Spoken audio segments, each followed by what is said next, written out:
وبركاته. الحمد لله، الحمد لله مفيض الفضل والفيض والجود على أهل التعرض في هذا الوجود من الركع السجود. Nabi Muhammad bin Sallallahu Alaihi Wasallam memulai tausiahnya dengan memuji kepada Allah Subhanahu Wa Taala dengan pujian yang tertinggi. نحمده تعالى على ما هدانا وجمعنا وإياكم في هذا المسجد المبارك لأداء هذه الفريضة، فريضة الفجر في يوم الجمعة، وهي من أفضل صلوات الأسبوع إذا ما أديت في جماعة صلاة فجر يوم الجمعة. Maka segala puji bagi Allah Subhanahu Wa Taala, yang mana Allah Subhanahu Wa Taala mentakdirkan kita, mengumpulkan kita pada masjid yang mulia ini untuk menunaikan salat subuh di hari raya yang paling mulia, salat subuh di hari Jumat, yang dimana salat subuh di hari Jumat merupakan salat subuh yang paling afdal di antara salat-salat lainnya dalam satu minggu. وقد ورد عن رسول الله صلى الله عليه وسلم أنه كان يصليها ويقرأ في الركعة الأولى بعد الفاتحة بسورة السجدة، وفي الركعة الثانية بعد الفاتحة بسورة الإنسان، صلوات الله وسلامه عليه وعلى آله وصحبه ومن سار على نهجه واقتفى أثره إلى يوم القيام بين يدي الله يوم ينصب الميزان. Maka di antara kebiasaan baginda Nabi Muhammad ketika salat subuh semisal pada waktu-waktu semisal ini, beliau ketika di rakaat pertama beliau membaca surat As-Sajdah setelah surat Fatihah. Begitu pula setelah rakaat kedua setelah surat Fatihah beliau membaca surat Al-Insan. Maka beruntunglah orang-orang yang mengikuti jejak jalannya baginda Nabi Muhammad sallallahu alaihi wasallam. يقول رسول الله صلى الله عليه وسلم: بشر المشائين في الظلم إلى المساجد بالنور التام يوم القيامة، بمعنى أن الحق تبارك وتعالى في ظلمة الحشر يجعل الذين يمضون إلى المساجد في ظلمة الليل لأداء فريضة العشاء والفجر نورا تاما يوم ترى المؤمنين والمؤمنات يسعى نورهم بين أيديهم وبأيمانهم. Maka dalam sabda baginda Nabi Muhammad SAW dalam hadisnya, beliau bersabda, berilah kabar gembira kepada orang-orang yang berjalan di dalam kegelapan dengan cahaya pada hari kiamat. Maka beliau mengatakan bahwasanya dalam kegelapan malam, yang mana orang-orang yang berjalan keluar daripada rumahnya di dalam kegelapan menunaikan salat isya dan salat fajar secara berjamaah, maka orang-orang yang menunaikan salat dalam kegelapan tersebut di malam hari tersebut akan diberikan cahaya oleh Allah Subhanahu Wa Taala di antara tubuh-tubuh mereka. قال رسول الله صلى الله عليه وسلم: ألا أدلكم على ما يرفع الله به الدرجات ويمحو به الخطايا؟ قالوا: بلى يا رسول الله. قال عليه الصلاة والسلام: إسباغ الوضوء على المكاره، وكثرة الخطى إلى المساجد، وانتظار الصلاة بعد الصلاة. ثلاث جعل الله سبحانه وتعالى بها رفعة الدرجات عنده في الجنة، وجعل بالخطى تكفيرا لسيئات العبد. إسباغ الوضوء، إتمام الوضوء عندما يكون الجسم كارها في الإقليم البارد الشديد البرد، حينما يكون الماء باردا والمؤمن يسبغ وضوءه، وحينما يكون الماء حار في الإقليم الحار والماء يكون الجسم نافرا منه لكن يسبغ وضوءه. ثم كثرة الخطى إلى المساجد، وقد كان بعض السلف إذا أراد الخروج إلى المسجد مضى بطريق طويلة أو قارب بين خطاه لتكثر الخطى، لأن المشي إلى المساجد درجات عند الله تبارك وتعالى، فيحبون أن تكثر لهم الدرجات وأن يرتقوا في مقامات القرب من الرب تبارك وتعالى. وانتظار الصلاة إلى الصلاة، فذلكم الرباط أن ينتظر المؤمن صلاة العشاء الآخرة بعد صلاة المغرب أو بعد صلاة الظهر ينتظر صلاة العصر وهو معتكفا. ذاكم هو الرباط الذي هو عبارة عن مرابطة النفس طمعا في عظيم الأجر من الله تبارك وتعالى. Dalam hadis sabda baginda Nabi Muhammad alaihissalatu wassalam disebutkan bahwasanya, maukah kalian wahai sahabatku aku beritahukan tentang amalan yang dimana bisa mengangkat derajatmu, bisa mengampunkan dosamu. Maka para sahabat mengatakan, beritahu kami ya Rasulullah. Beliau kemudian mengatakan, sempurnakanlah wudhu di saat keadaan-keadaan yang engkau tidak sukai. Kemudian memperbanyak langkah ke dalam masjid. Kemudian menunggu salat menunggu waktu di antara dua salat. Kemudian beliau menyampaikan bahwasanya bagaimana kemudian apabila seseorang menyempurnakan wudhunya di saat-saat yang mereka memiliki keadaan yang sulit untuk menyempurnakan wudhunya. Diumpamakan apabila terdapat dalam cuaca yang dingin, air yang dingin, kemudian ada orang-orang yang berat untuk menyempurnakan wudhunya, akan tetapi sungguh beruntung orang yang ingin menyempurnakan wudhunya di saat-saat yang dimana pada keadaan yang sangat tidak disukai. Apabila air dalam keadaan panas, akan tetapi dia rela kemudian mengorbankan dirinya untuk menyempurnakan wudhunya di dalam keadaan yang tidak dia inginkan. Kemudian memperbanyak langkah untuk menuju ke masjid. Para salafun saleh, para ulama kita terdahulu, mereka apabila ingin pergi menuju ke masjid, maka mereka memilih jalan yang lebih jauh untuk pergi ke masjid agar memiliki langkah yang lebih banyak untuk sampai ke dalam masjid tersebut, sehingga jauhnya jalan tersebut menuju ke masjid akan tetapi mendekatkan dirinya mereka kepada Allah Subhanahu wa taala. Begitu pula di antara hal yang ketiga bisa mengangkat derajat dan mengampunkan dosa adalah orang-orang yang dimana menunggu satu salat dengan salat yang lain. Dicontohkan bahwasanya salatnya adalah orang yang mengerjakan salat maghrib kemudian dia menunggu sampai kepada salat isya. Orang yang salat zuhur kemudian dia menunggu sampai salat asar, maka itu adalah ikatan yang terkuat. Maka ini adalah ikatan yang dimana menjalin hubungan kepada Allah Subhanahu wa taala. Orang-orang yang dimana merelakan waktunya, menunggu waktunya karena Allah Subhanahu wa taala.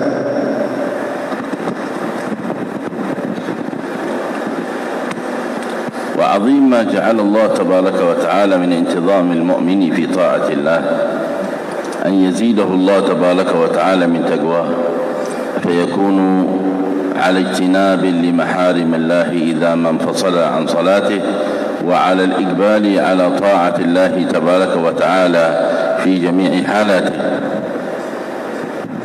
Maka di antara yang teragung yang Allah Subhanahu wa taala berikan kepada kita adalah Allah Subhanahu wa taala apabila Allah Subhanahu wa taala menambahkan nilai ketakwaan di dalam hati kita, yakni adalah menghindari daripada larangan-Nya Allah, mentaati daripada perintah-perintah-Nya Allah. قال الحق تبارك وتعالى في القرآن ويزيد الله الذين اهتدوا هدى والباقيات الصالحات خير عند ربك ثوابا وخير أملا. ويزيد الله الذين اهتدوا هدى. كلما زاد الإنسان إقبالا على طاعة الله زاده الله تبارك وتعالى هدى وزاده الله سبحانه وتعالى صلاحا وزاده الله سبحانه وتعالى فلاحا. هكذا عطاء الله ذلك عطاءنا فمن أو أمسك بغير حساب. كلما زدت في الإقبال على الله زادك الله تبارك وتعالى من الاستمساك بعروته الأثقى وأكرمك الله تبارك وتعالى بتقاه.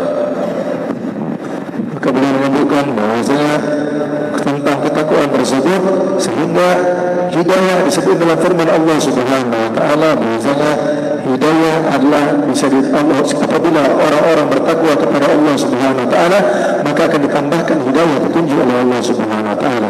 Maka di antara tanda bertambahnya hidayah adalah dengan mempertambahkan taat kepada Allah Subhanahu wa taala. Apabila orang meningkatkan kualitas taatnya kepada Allah Subhanahu wa taala, Allah taala akan menambahkan hidayah kepadanya, akan menambahkan petunjuk kepadanya, akan menambahkan keberhasilan kepadanya, akan menambahkan kesuksesan kepadanya. Maka kedekatan kepada Allah Subhanahu wa taala bisa digapai, bisa diraih dengan menambahkan ketakwaan kepada Allah Subhanahu wa taala. معاشر المؤمنين رحمكم الله، يقول الحق تبارك وتعالى في القرآن: أعوذ بالله من الشيطان الرجيم، بسم الله الرحمن الرحيم، والعصر إن الإنسان لفي خسر إلا الذين آمنوا وعملوا الصالحات وتواصوا بالحق وتواصوا بالصبر. في هذه السورة العظيمة التي يقول فيها الإمام الشافعي رحمه الله تعالى: لو لم ينزل من القرآن إلا هذه السورة، سورة العصر، لكفت الأمة عليه رضوان الله تعالى. Maka disebutkan bahasanya Allah Subhanahu wa taala berfirman dalam Al-Qur'an dalam surat Al-Asr demi masa sesungguhnya manusia di dalam kehancuran, maka yang berhasil illal ladzina amanu wa amilus shalihat, kecuali orang-orang yang beriman dan orang-orang yang beramal saleh. Maka yang dimana mereka saling memberikan nasihat, wasiat dengan kesabaran dan saling memberikan wasiat dalam kebenaran. Maka Imam Syafi'i mengatakan bahwasanya apabila tidak turun daripada surat-surat ataupun ayat Al-Quran melainkan surat tersebut, hanya surat tersebut yang turun oleh Allah Subhanahu wa taala, maka cukup sebagai petunjuk untuk mendapat keridhaan Allah Subhanahu wa taala. Di hadhihi surah Allah tabaraka wa taala yabda'uha bil qasam.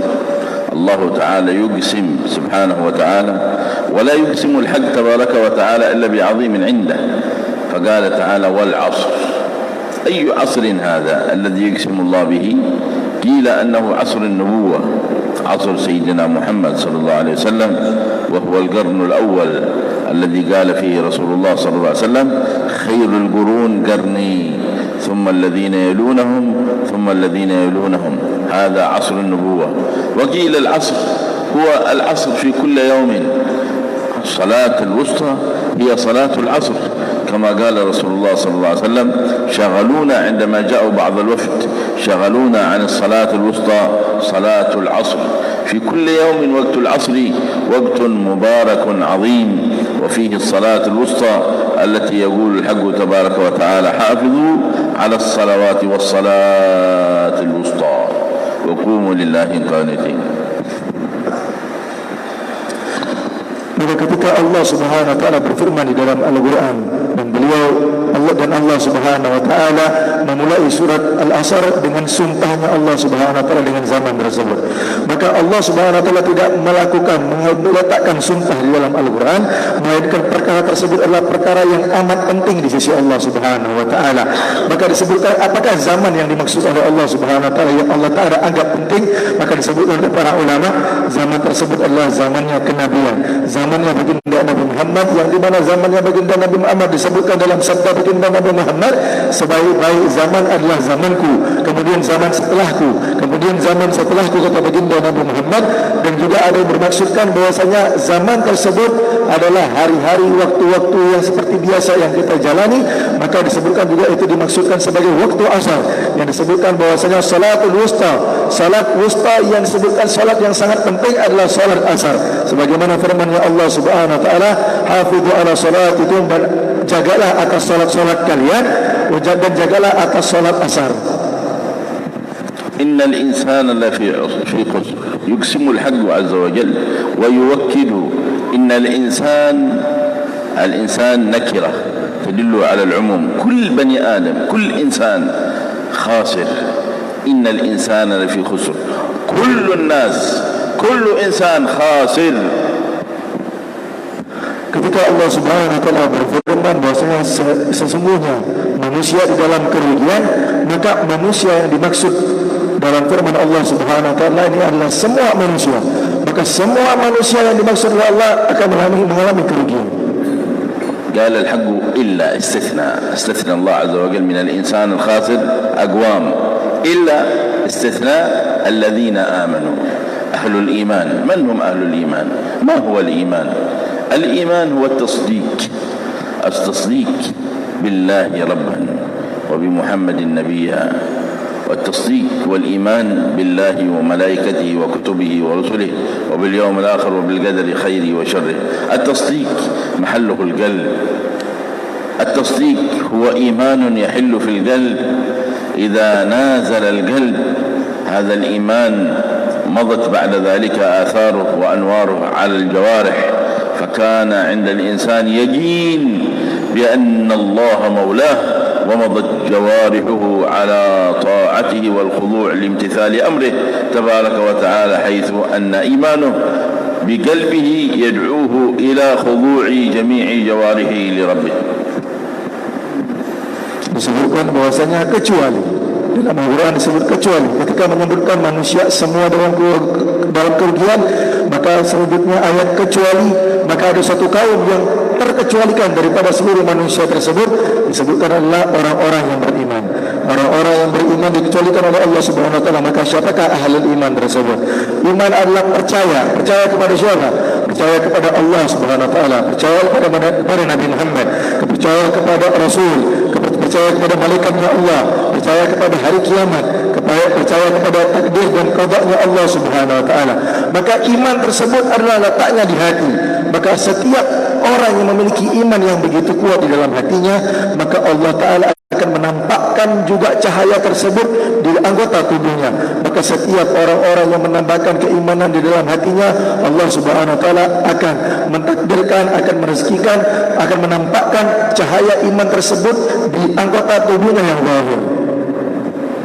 Al-iman billah ja'ala Allah tabaraka wa ta'ala ayatu هذا الإيمان والمدعمات والأسباب المقويات جميع المخلوقات الموجودات في هذا الوجود، من أول ما ننظر إلى السماء والنجوم والجبال والأرض وما على هذه الأرض من جميع مخلوقات الله تبارك وتعالى، وإلى الإنسان نفسه نجد أن هناك دلالات وآيات تشير إلى أن الإله الله يجب الإيمان به تبارك وتعالى والخضوع والامتثال لأمره تبارك وتعالى. يقول الحق: أفلا ينظرون إلى الإبل كيف خلقت. العرب كانوا قريبين من الإبل، كانت الإبل عظيمة عندهم، قريبين منها دائما معها. أفلا ينظرون إلى الإبل كيف خلقت وإلى السماء، سماء بغير عمد كيف خلقت، وإلى الجبال كيف نصبت، وإلى الأرض كيف سطحت. فذكر إنما أنت مذكر، ذكر هؤلاء لينظروا إلى مخلوقات المولى تبارك وتعالى. قال: وفي أنفسكم أفلا تبصرون. وقال الحق: سنريهم آياتنا في الآفاق وفي أنفسهم حتى يتبين لهم أنه الحق، أن الله هو الحق، وأنه الإله الأوحد تبارك وتعالى، ولا إله لنا سواه. Disebutkan bahwasanya iman kepada Allah Subhanahu wa taala yang terletak di dalam hati kita, memiliki tanda, memiliki sebab menjadi kokohnya iman tersebut di dalam hati. Maka di antara tanda-tanda yang terkuat mengokohkan iman tersebut di dalam hati kita, bagaimana Allah Subhanahu wa taala menciptakan langit yang begitu luar biasa, menciptakan gunung-pegunungan yang begitu luar biasa, bintang-bintang, bulan-bulan yang ada di langit merupakan pertanda kebesarannya Allah Subhanahu wa taala. Maka semua yang ada di langit menaati perintahnya Allah Subhanahu wa taala. Semua yang terdapat, yang diciptakan oleh Allah Subhanahu wa taala merupakan adalah bentuk daripada kebesarannya Allah Subhanahu wa taala. Ketika dalam Al-Quran bahwasanya Allah taala menceritakan tentang bagaimana unta diciptakan, langit kemudian digantung, kemudian gunung-gunung ditegakkan, ini merupakan pertanda bahwasanya bagaimana seseorang ketika ingin menguatkan kualitas imannya, ingin menguatkan kualitas keagungan imannya, maka hendaklah dia melihat kebesarannya Allah Subhanahu wa taala. Maka ketika dia melihat bagaimana Allah taala menciptakan hal-hal yang dimana memiliki keagungan, memiliki kebesaran, memiliki keindahan, maka akan tampak bahwasanya Allah Subhanahu wa taala maha besar, Allah Subhanahu wa taala maha agung, Allah Subhanahu wa taala maha luar biasa. Maka tiada Tuhan selain Allah Subhanahu wa taala. Wa amilu salihat. مجالهم هؤلاء أهل الإيمان في عمل الصالحات، رغبتهم في عمل الصالحات، همتهم في عمل الصالحات، نهمهم في عمل الصالحات، مطمعهم في عمل الصالحات، لأن الصالحات مقربات، لأن الأعمال الصالحات هي الأسباب الموصلة إلى رحمة الله وإلى رضوان الله وإلى محبة الله. ولا يزال عبدي، يقول الحق في الحديث القدسي: يتقرب إلي بالنوافل حتى أحبه، فإذا أحببته كنت سمعه الذي يسمع به، وبصره الذي يبصر به، ويده التي يبطش بها، ورجله التي يمشي عليها، ولئن سألني لأعطينه، ولئن استعاذني لأعيذنه. انظر أيها المؤمن إلى أهل الدنيا من الكفار الذين يطمعون في جمعها من أول ما يستيقظون، بل وقبل أن ينامون فكرهم وهمهم في جمع الدنيا وعمل بمقتضى جمعها ونيلها، ومن أول ما ينتبهون من نومهم وهم على هم وعمل واشتغال بجمع الدنيا. أهل الإيمان كما أن أهل الدنيا في جمعهم لدنياهم على هذا الحال من اللهف والرغب الشديد، أهل الإيمان على حال من الحرص على عمل الصالحات في هذه الحياة. Kemudian Allah Subhanahu wa taala berfirman wa amilus shalihat, dan orang-orang yang beramal saleh termasuk kepada orang-orang yang dikecualikan oleh Allah Subhanahu wa taala daripada orang-orang yang merugi. Maka amal-amalan saleh semisal amalan-amalan yang baik, amalan saleh tersebut merupakan adalah hal yang dicintai oleh para ulama kita, hal yang diinginkan oleh para ulama kita, termasuk daripada cita-cita daripada ulama kita yang dimana mereka sangat menginginkan, mencintai, kemudian mengagumi amalan-amalan saleh. Amalan saleh tersebut yang dapat mendekatkan diri kepada Allah Subhanahu wa taala, menjadikan sebab antara Allah Subhanahu wa taala merahmatinya, meridai orang-orang yang mengamalkan saleh, mencintai orang-orang yang beramal saleh. Sehingga dengan hadis qudsi Allah Subhanahu wa taala berfirman bahwasanya senantiasa hambaku mendekatkan diriku dengan amalan-amalan yang wajib, kemudian dia mendekatkan diriku dengan amalan-amalan yang sunnah sampai aku mencintai dirinya, kata Allah Subhanahu wa taala. Sehingga ketika dia melihat dengan mataku, ketika dia mendengar dengan pendengaranku, ketika dia menggunakan tangannya, dia menggunakan tanganku, ketika dia berjalan dengan kakiku. Maka lihatlah bagaimana orang-orang kafir yang dimana mereka dalam hatinya terdapat kecintaan kepada dunianya mereka, bahkan dalam saat-saat ingin tidurnya mereka senantiasa memikirkan bagaimana cara mengumpulkan harta-harta dunia, bagaimana cara mengumpulkan semua kenikmatan-kenikmatan dunia. Akan tetapi ahlul iman, orang-orang yang memiliki iman kepada Allah Subhanahu wa taala, yang difikirkan adalah bagaimana cara menambahkan ketaatan kepada Allah Subhanahu wa taala, tidak memikirkan urusan dunia, akan tetapi yang difikirkan adalah bagaimana mereka menambahkan keimanan dan amalan soleh di sisi Allah. وتواصوا بالحق، كلما هو حق مرادا لله تبارك وتعالى من هذا الإنسان، وكلما هو حق أراده الله سبحانه وتعالى للإنسان، وكلما هو حق فيه تكريم هذا الإنسان، وكلما هو حق بين به أعظم البيان الحق في القرآن وسيد ولد عدنان في سنته صلى الله عليه وآله وصحبه وسلم أفضل الصلاة وأزكى السلام. كلما جاء وتبين أنه الحق هو يمضي عليه. وتواصوا بالحق، تواصوا به، حثوا أنفسهم عليه، حثوا الآخرين عليه. الرجل في بيته مع أولاده، مع زوجته، مع أهل بيته، مع أقربائه يحث على الحق، على البر، على الصلة، على الرحمة، على التعامل بالحسنى، على العبادة لله تبارك وتعالى، على الحرص على أداء الصلوات في جماعة، على الحج، توبة إلى الله صادقة، على صلة الأرحام، على بر الوالدين، على مواساة الفقراء والمساكين، على كل حق خلقنا الله سبحانه وتعالى من أجل أن ننشده ومن أجل أن نمضي عليه، لأن الله تعالى قال في كتابه وقوله الحق المبين: وما خلقت الجن والإنس إلا ليعبدون. هذا هو الحق. أما للمشتهيات، للشهوات، للدنيا، للفانيات، للمعصيات، هذا هو الباطل، لا يسعى فيه المؤمن، إنما يسعى فيما هو حق عند الله لينال بذلك من الله رحمته ومغفرته ورضوانه وجنته وكريم عطاه تبارك وتعالى في علاه. Kemudian Allah Subhanahu wa taala berfirman, wa tawasau bil haq, saling mewasiatkan akan kebenaran.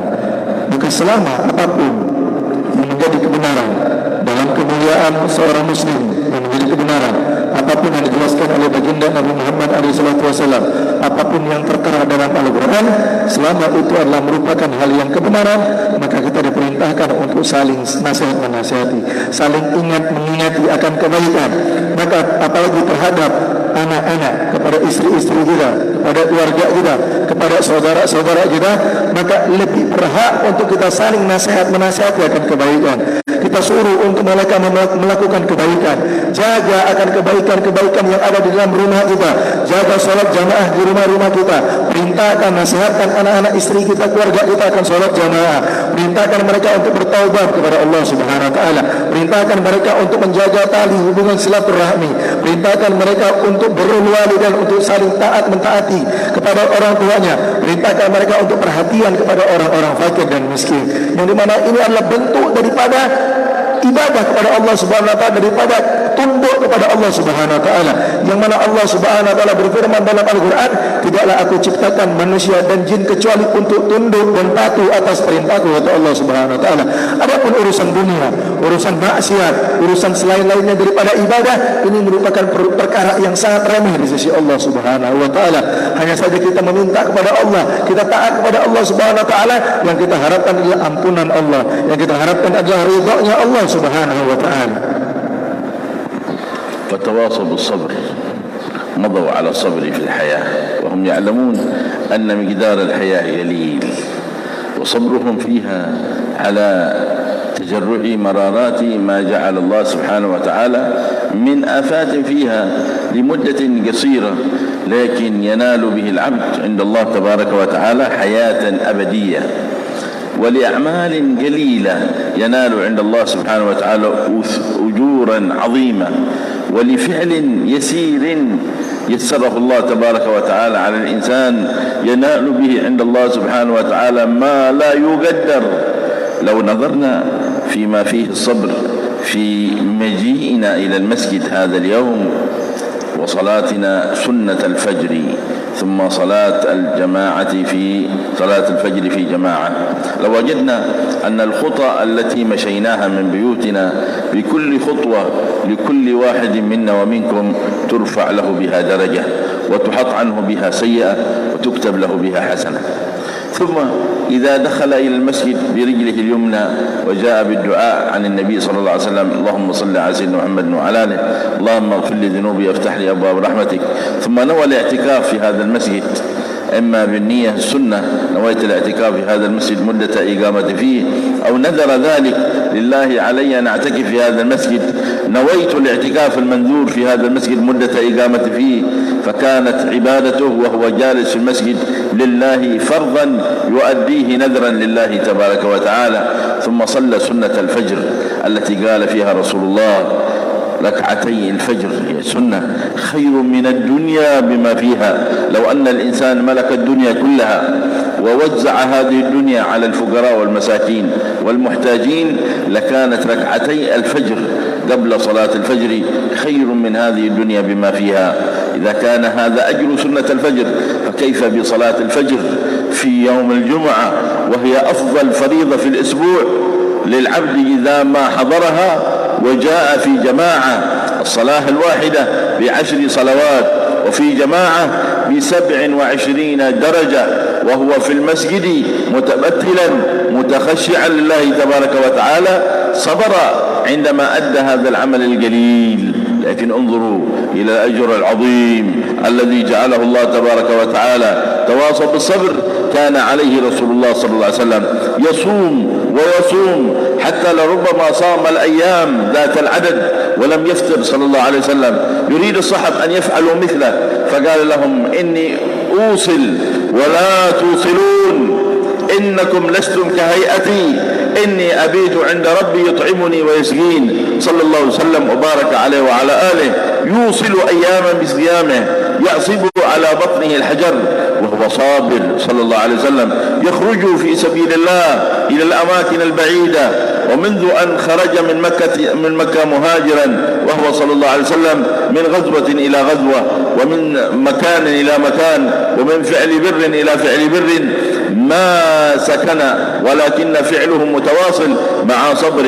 يقوم الليل حتى تورمت قدماه وتشققت قدماه صلى الله عليه وسلم. تقول له سيدة عائشة يا رسول الله أوليس قد غفر الله لك ما تقدم من ذنبك وما تأخر؟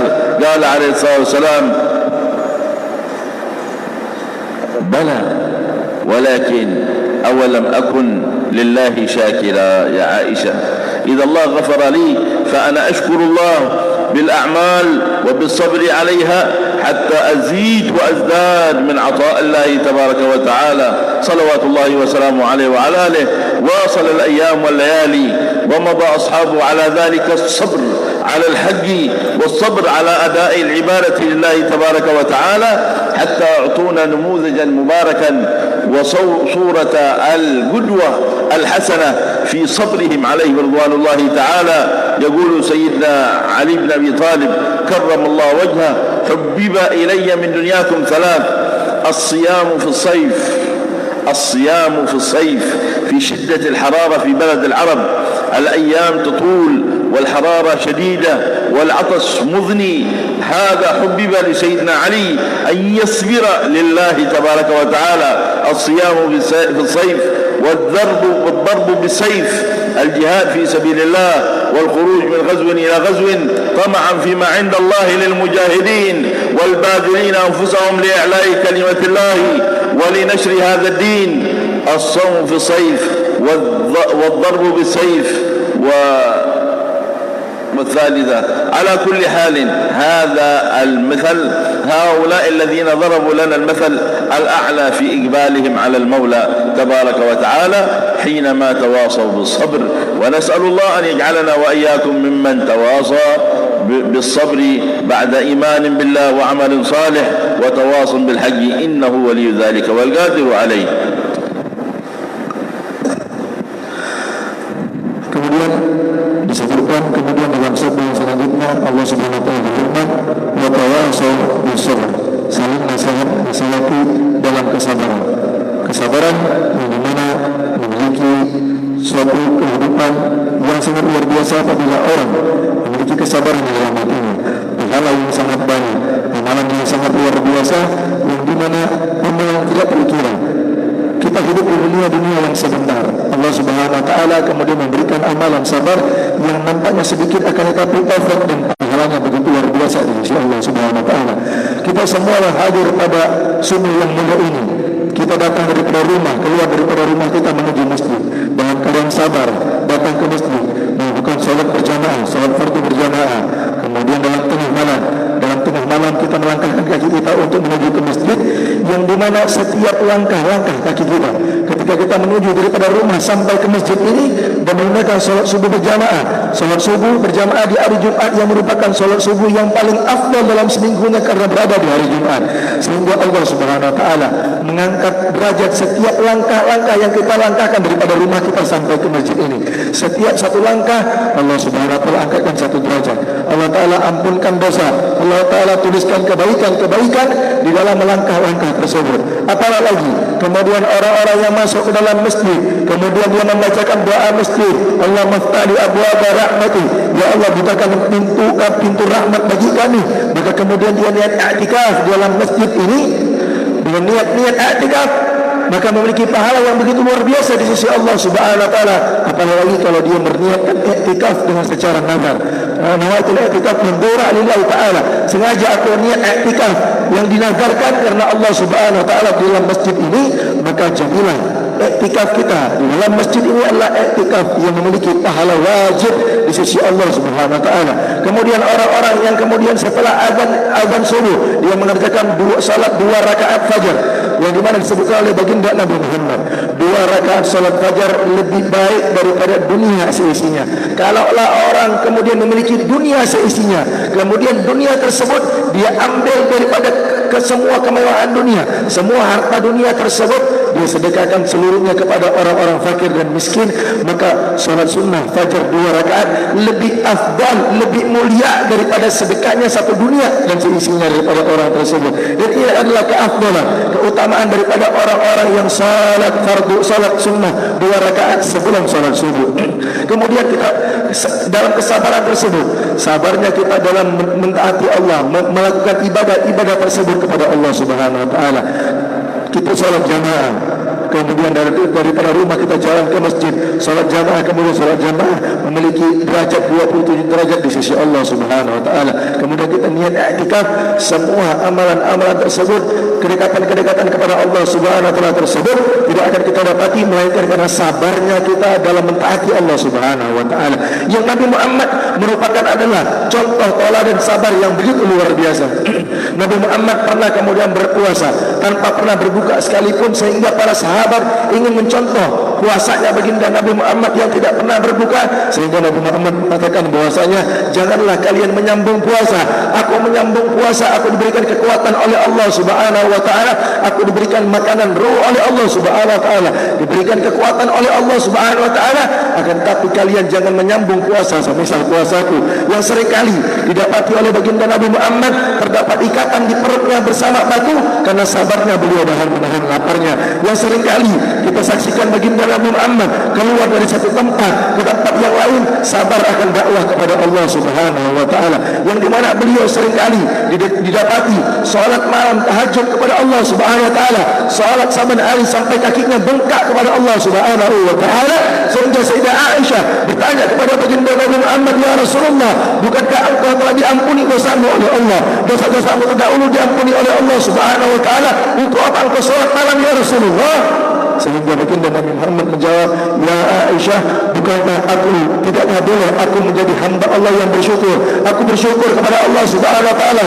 Allah taala telah mengampunkan dosaku daripada yang terdahulu, daripada yang awal sekarang sampai terdahulu, maka aku salat malam untuk bersyukur kepada Allah Subhanahu wa taala. Maka disebutkan baginda Nabi Muhammad, sehingga sabarnya baginda Nabi Muhammad akan ketaatan Allah, sabarnya baginda Nabi Muhammad akan dakwah kepada Allah, menjadikan baginda Nabi Muhammad panutan terbaik untuk umat. Bahkan Sayyidina Ali karamallahu wajhah disebutkan bahwasanya bagaimana menunjukkan kualitas sabarnya beliau, disebutkan bahwasanya aku mencintai 3 perkara kata Sayyidina Ali bin Abi Thalib. Yang pertama adalah puasa di musim panas, yang bagaimana seseorang apabila berpuasa di musim panas, di dalam panas yang begitu terik, di dalam panas yang begitu luar biasa, akan dapat menahan lapar dan haus, sabar kepada Allah Subhanahu wa taala. Kemudian Sayyidina Ali mengatakan ad-darbu bis-sayf, yaitu memukul dengan pedang, yakni jihad di jalan Allah Subhanahu wa taala. Kemudian Sayyidina Ali mengatakan bahwasanya keluar dari satu tempat, dari satu kampung ke kampung yang lain untuk menyebarkan dakwahnya Allah Subhanahu wa taala, untuk menyebarkan ajarannya Allah Subhanahu wa taala, dan ini merupakan contoh terbaik daripada sabar daripada baginda Nabi Muhammad, daripada Sayyidina Ali bin Abi Thalib, sehingga menjadikan mereka orang yang sabar tersebut menjadi orang yang dekat di sisi Allah Subhanahu wa taala. الثالثة سيدنا علي بن أبي طالب كرم الله وجهه إكرام الضيف. الصوم في الصيف والضرب بالسيف وإكرام الضيف، الضيف الذي تنفر النفوس أحيانا من استقباله ومن إكرامه. كان سيدنا علي حريصا على إكرامه، حريصا على إضافته، حريصا على إدخال السرور عليه وعلى تقديم ما لديه. كيف لا؟ والحق تبارك وتعالى إنما أنزل القرآن فيه وفي بنت رسول الله السيدة فاطمة البتول عليهم رضوان الله تبارك وتعالى وسلامه، حيث يقول الله تعالى ويطعمون الطعام على حبه مسكينا ويتيما وأسيرا إنما نطعمكم لوجه الله لا نريد منكم جزاء ولا شكورا إنا نخاف من ربنا يوما عبوسا قمطريرا فوقاهم الله شر ذلك اليوم ولقاهم نظرة وسرورا. عندما جاءت بالعيش أرادت أن يأكل سيدنا علي، وإذا بالباب يقرع، فتحت الباب وإذا به مسكين يريد طعاما، نظرت إلى سيدنا علي وقالت يا علي إنه مسكين، قال خذ الطعام أعطيه، فأعطته الطعام كله. هذا الخبز الذي خبزته وهذا الطعام الذي قدمته من أجل أن يتعشى منه، لما جاء المسكين أكرما المسكين وباتا طاويين ما عشاهما إلا الماء. في الليلة الثانية خرج سيدنا علي ليعمل ثم يأتي بأجرته، وجاء به السيدة فاطمة عليها السلام فطحنته وعجنته وخبزته، ولما قدمته إلى سيدنا علي ليتعشيا وإذا بالباب يقرع، وإذا لما فتحت الباب وجدت يتيما على الباب يريد طعاما، قالت يا علي إنه يتيم، قال خذ الطعام كله. وبات في الليلة الثانية طاويين من غير طعام ولكن شرب الماء وخرج ليعمل، ثم جاء بالطعام أجرة فطحنته وعجنته وخبزته، ولما قدمته بين يديه فإذا بالباب يقرع حجب، وكأن هذا الباب يقرع في وقت يحين فيه وقت الطعام لهما عليهما السلام، فنظرت الباب فإذا به مسكين ويتيم وأسير، أسير على الباب يريد طعاما. قال سيدنا علي إنه أسير على الباب، قال خذ الطعام وأعطيه واطعميه.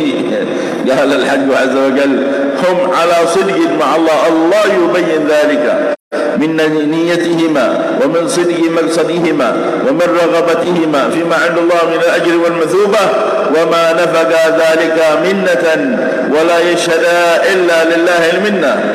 ويطعمان الطعام على حبه ويطعمون الطعام على حبه مسكينا ويتيما وأسيرا إنما نطعمكم لوجه الله.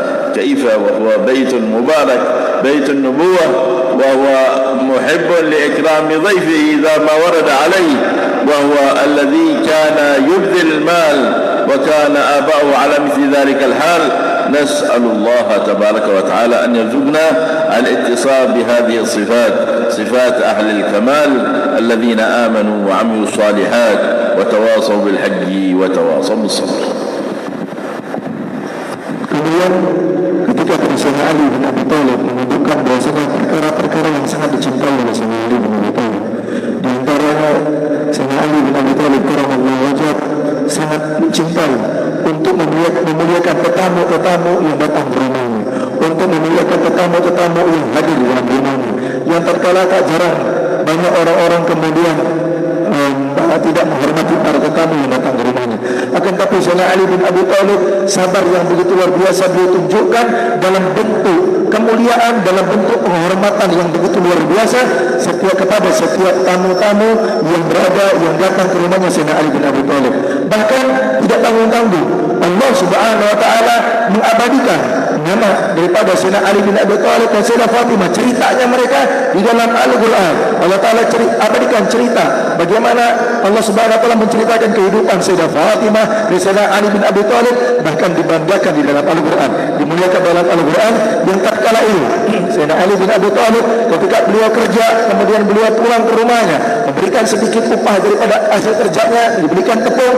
Kemudian Sayyidah Fatimah Zahra menggiling tepung tersebut, membuat roti daripada tepung tersebut, sehingga ketika mereka ingin makan malam dengan roti tersebut, dengan daripada makanan tersebut, datanglah seorang yang menutup pintu pada saat waktu makan tersebut.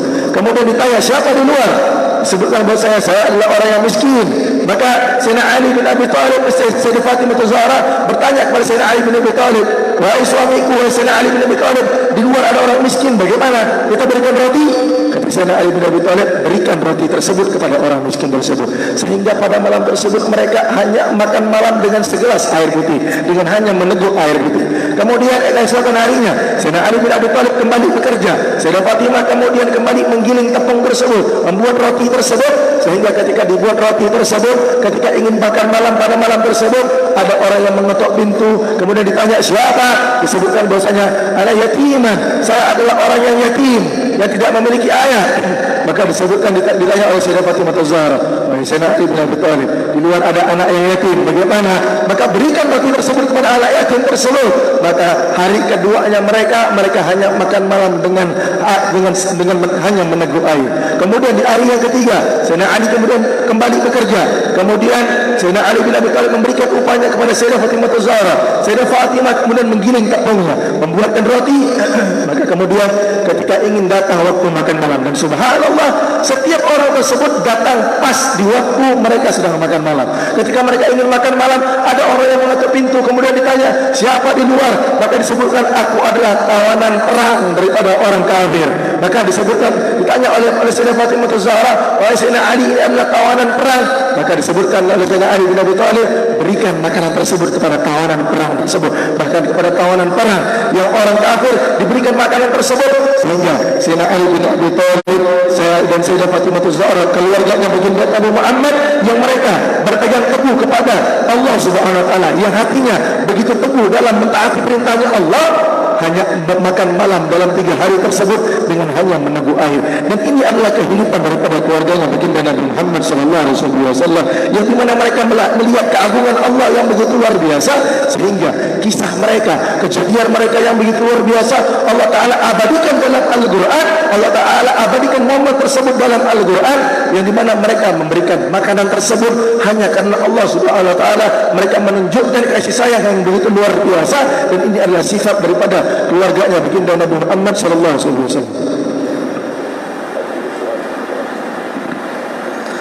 Kemudian memberikan kesempatan untuk agar apabila ada yang bertanya, insyaAllah Allah akan menjawab.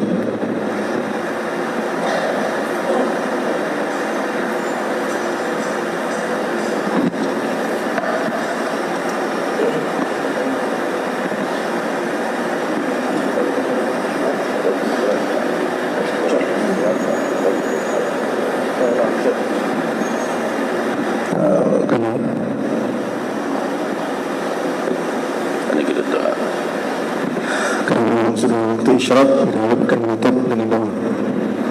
نسأل الله الكريم رب العرش العظيم أن يجعل اجتماعنا هذا اجتماعا مرحوما وتفرقنا من بعده تفرقا معصوما.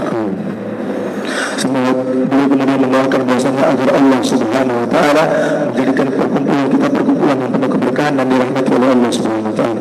ونسأل الله العظيم رب العرش العظيم أن يجعلنا وإياكم من الذين يستمعون القول فيتبعون أحسنه.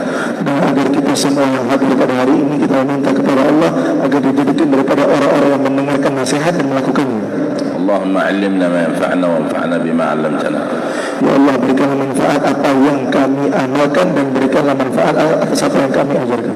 ارزقنا حقيقة العبودية لك حتى نلقاك وأنت راض عنا. Dan berikanlah kami rezeki akan ketaatan kehambaan kepadamu ya Allah sampai engkau ridha kepada kami. نور بالإيمان قلوبنا. Maka penuhilah iman di dalam hati kami. اللهم اشرح بالإسلام صدورنا. Ya Allah, lapangkanlah dengan Islam dada kami. وجلي عنا وعن جميع المسلمين كروبنا واشفي مرضانا وعاف مبتلانا. Maka bantulah kedekatan kami dengan sesama Muslim dan sembuhkanlah penyakit-penyakit di antara kami. واغفر لموتانا واصلح أحيانا وردنا إليك مردا جميلا. Maka ampunkan dosa daripada orang-orang yang telah meninggalkan kami dan letakkan mereka di tempat-tempat yang terbaik. بارك لنا في هذا الشهر شهر رجب الشهر المحظم الشهر المحرم واجعلنا فيه من التائبين وعلى الأعمال الصالحة من المسارعين. Dan berkahilah kami di bulan Rajab ini, yang di mana bulan tersebut adalah bulan yang dimuliakan oleh Allah Subhanahu Wa Taala, dan berkahilah kami dengan dalam bulan Rajab ini dengan taubat kepada Allah Subhanahu Wa Taala dan mengamalkan amalan saleh. بارك اللهم لنا في ما بقي من رجب وشعبان وبلغنا رمضان وأعنا على الصيام والقيام يا حنان يا ذا الفضل والإحسان. Maka ya Allah, berkahilah apa yang tersisa daripada bulan Rajab kami dan Sya'ban kami, dan sampaikanlah kami kepada bulan Ramadan, dan tolonglah kami dalam mengerjakan puasa dan ketaatan kepada-Mu. ربنا ظلمنا أنفسنا وإن لم تغفر لنا وترحمنا لنكونن من الخاسرين. Ya Allah, kami menzalimi diri kami sendiri. Ya Allah, kalau bukan karena Engkau yang mengampuni dosa kami, ya Allah, maka sungguhlah kami akan menjadi orang yang merugi. ربنا إننا سمعنا مناديا ينادي للإيمان أن آمنوا بربكم فآمنا ربنا فاغفر لنا ذنوبنا وكفر عنا سيئاتنا وتوفنا مع الأبرار ربنا آتنا في الدنيا حسنة وفي الآخرة حسنة وقنا عذاب النار ربنا هب لنا من أزواجنا وذرياتنا قرة أعين واجعلنا للمتقين إماما ربنا لا تزغ قلوبنا بعد إذ هديتنا وهب لنا من لدنك رحمة إنك أنت الوهاب ربنا لا تؤاخذنا إن نسينا واخطأنا ربنا ولا تحمل علينا إصرا كما حملته على الذين من قبلنا ربنا ولا تحملنا ما لا طاقة لنا به واعف عنا واغفر لنا وارحمنا واعف عنا واغفر لنا وارحمنا واعف عنا واغفر لنا وارحمنا مولانا وانصرنا على القوم الكافرين ربنا تقبل منا إنك أنت السميع العليم وتب علينا إنك أنت التواب الرحيم بفضل سبحان ربك رب العزة عما يصفون وسلام على المرسلين والحمد لله رب العالمين. هذا مني والعفو منكم والسلام عليكم ورحمة الله.